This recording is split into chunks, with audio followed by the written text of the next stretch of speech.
সূরা ইউনুসের আমল ও ফজিলত।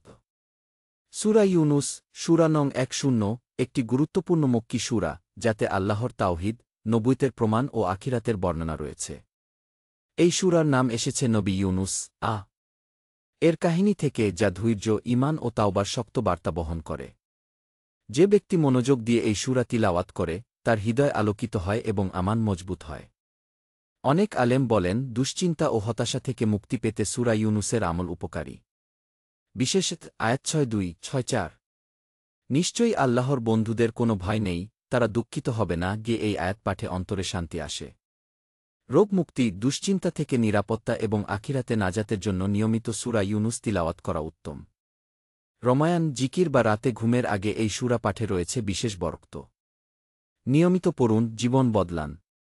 সূরা ইউনুস কোয়েনেক ব্লেসিংস ইসলামিক পোস্ট ফজিলত দুশ্চিন্তামুক্তি তাওহীদ রুহানি শান্তি ডেইলি কুয়েন ইসলামিক বাংলা।